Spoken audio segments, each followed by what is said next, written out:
Hi, good afternoon. Welcome to Asian American Writers Workshop's first Lit Lunch. We're just going to do a quick little reading and conversation while you eat your sandwiches. So I'm Roja, and I'm going to be speaking with Golnaz Hashemzadeh Bonde, who is Iranian and Swedish, and she's going to be reading from her new novel, What We Owe. Go ahead. Thank you. My mother still doesn't know that I'm dying. I haven't told her, and I've forbidden anyone else to do so either. Why should she have to be tormented by that thought? Why should she have to lose another daughter? Loss. Sometimes I want to say to those who accuse us of coming here to rip them off, to take something that isn't ours. I want to say to them, do you think that I've won? Do you think that I've gained more than I've lost? And you, do you think that you've lost more than I've gained? Do you think that your loss is greater than my gain?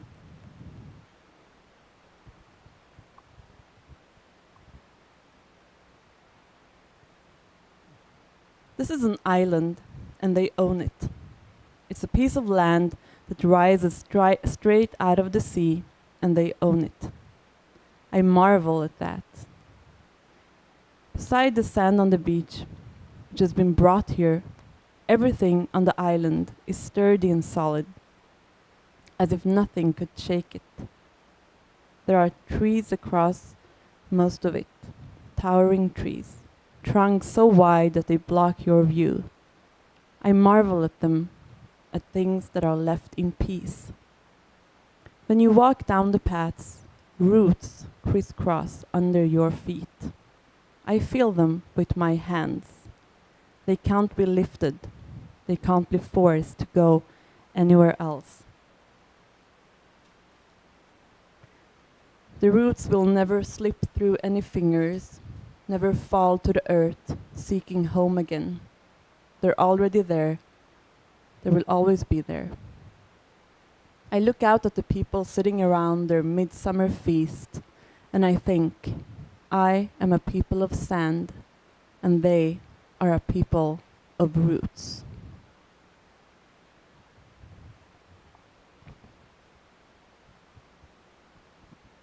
You don't leave because you give up.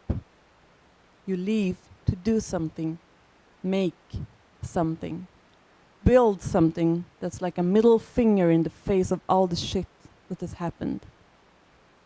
People often see me as a victim. They expect me to be weak and submissive as a refugee woman. I don't understand their thinking. Don't they realize I'm here because I'm strong? That it takes strength not to give up, to refuse to accept misery and oppression. Sometimes I wonder if they think that they are strong, that strength comes from never facing hardship, if they think a placid life builds resilience. I'm proud of my strength, blow after blow. I get up again every time, I get away every time, like an immune system becoming more resistant every time it's attacked. That's how it is. But then the cancer came and I start to doubt. Why did this happen to me? I ask Dr. Christina. The thought bounces around in my head. What have I done to deserve this? She puts her hand on mine and leans forward. It's bad luck, Nahid. It's just bad luck. That answer hits me hard. Bad luck. So banal, so provoking. After I fought so hard to have a good life, after being so stubborn and making so many sacrifices, bad luck. Then I realized that it was bad luck that took Nora from us, and just luck that I was the one who survived. And the same bad luck led my mother not to speak to me for weeks. Bad luck turned me from the pride of my family to its curse. What if life has nothing to do with strength or weakness? What if it's only chance that steers us? What if I'm just a woman with a lot of bad luck. Maybe that's all I am. In that case, I wish I were weak. I wish I were weak with luck on my side.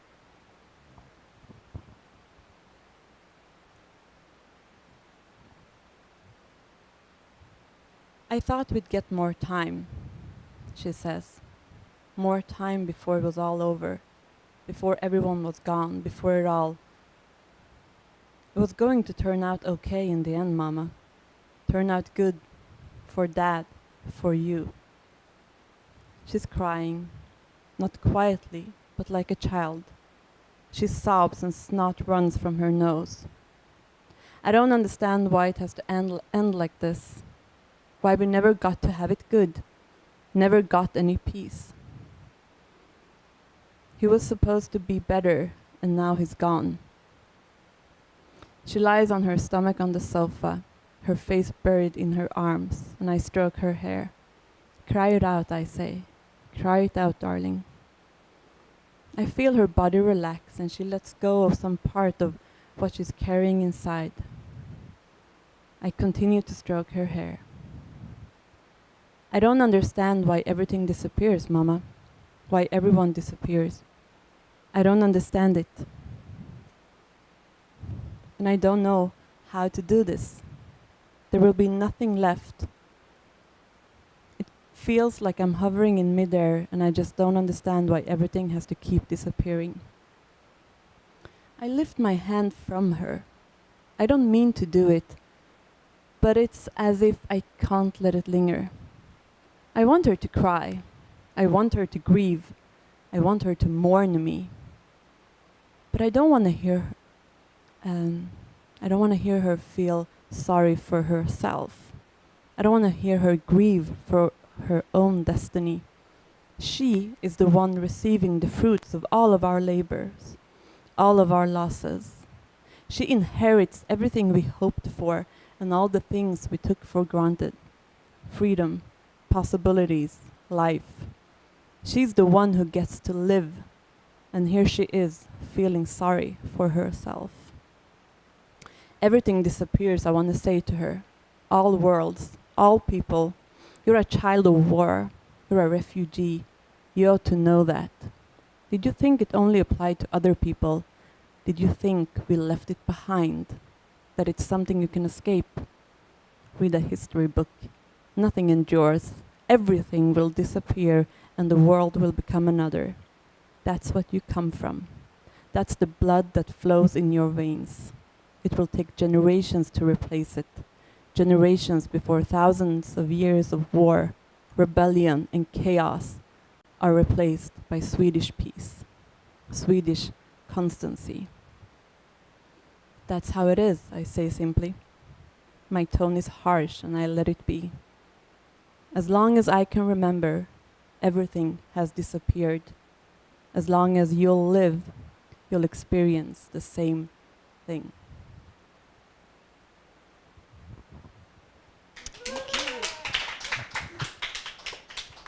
Okay, thank you for reading.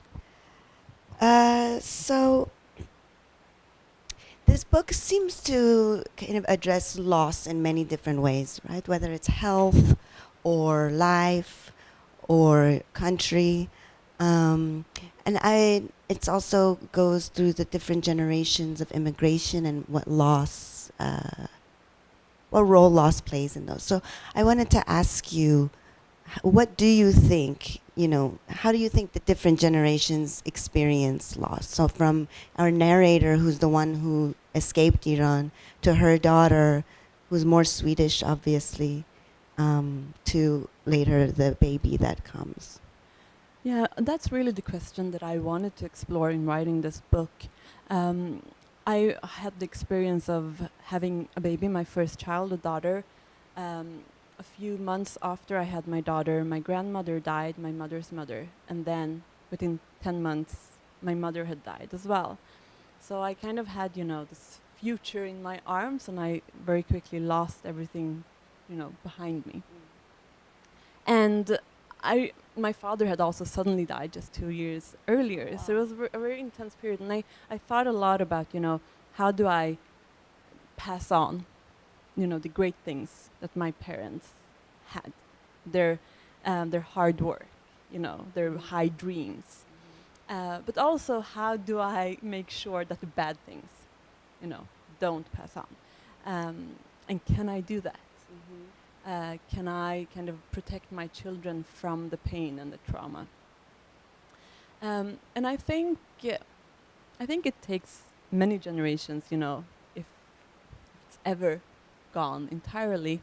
The difference between Nahid, I view this book as kind of a book about my parents' generation, or our parents' generation. The big dreams they had, the fights they fought, and the losses that they made. And in some sense, the narrative has always been we left for our children. We left for our children to have a better life. And so they're kind of like a bridge generation, right? Like an enabler for the coming generations. And this, of course, puts the next generation in a quite special place, because what we owe. What do you owe your parents, right? And can you ever pay them back for this big, big sacrifice that they've made? And the character in this book, she's quite complex. And as a mother, she should be loving her child unconditionally. But she feels she's not satisfied with the fact that her child is going to have a better life. She wanted a better life for herself. And in fact, she's very harsh when it comes to her daughter in her thoughts and also, physically. But when the grandchild is coming, there's not even a hint of that, right? So what are you kind of trying to say with that? That she even skipped her daughter and was like, okay, now the granddaughter is born here. She's the one that is pure, basically, and rooted. I'm going to be nice to her. I mean, I think the daughter is too close. And I think through her anger, she knows what she's doing to her daughter. And she knows that she's, transporting pain over time and generation. She knows that she's given this to her daughter. So to her daughter isn't, pure. Her daughter isn't the victory, because her daughter is also traumatized. And she realizes this somewhere. One of the concepts in this book that I'm very, interested in is how for refugees and for our parents' generation, they couldn't be free and have their roots at the same time. So they had to give up their roots to gain freedom. And in some sense, this applies to her daughter as well. Her daughter may be Swedish in lifestyle, etc., but she doesn't have roots either in this new country. So they've both become free at the expense of their roots. But then when she thinks of this grandchild, she's thinking that this child will have her roots, and she will be free, and she will gain this state of living that was never possible for herself. Like marks the end of the loss. Yes, exactly. Like enough. Exactly. Now it's done. And that's why. That's why the grandchild is all the hope and joy. Right. So when did you think? When did you personally? I'm gonna ask you. Realize that maybe you had inherited this loss. I know we kind of similar in the sense we came around the same time from Iran, post-revolution, during the war. Everything is fine. I went to school here the whole time. The accent is fine. Then the older you get, something feels a little bit off, right? So I was wondering, when do you remember a moment when you realized, there is something else going on here? Definitely. I mean, I, as many Iranian children, learned, that education was very important. I had to have these high accomplishments. I was my accomplishments, and my accomplishments would kind of be what would save my parents. They would kind of balance out all of their losses. And so I carried this very well. and I did everything by the book, and I was, very successful at the young You studied age. economics. Yes, yes, exactly. And, I got like the dream job at a ridiculously early age. And that's when I realized, that everything I'm doing now is to balance out the losses of my parents. And what I'm doing is actually creating a very unhappy life for myself, with the hope that they will be happy, which, they won't, because of the... So that was really like the point. When I was young, I had this story in my head of all of the young girls and women who were still in Tehran and who didn't have the opportunities that I had.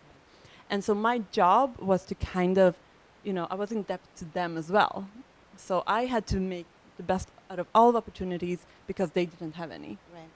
But then around this, in my early 20s, I realized that, we left Iran to become free. And what I had done my entire life was to kind of take that freedom away from myself. I was still in that story. And if I lived a life where I wasn't free, we could have just stayed. Stayed there. Yeah. Right. Sometimes we want to. Okay. I think that's it for our first ever lit lunch. Thank you. Well, thank you for having me. Okay.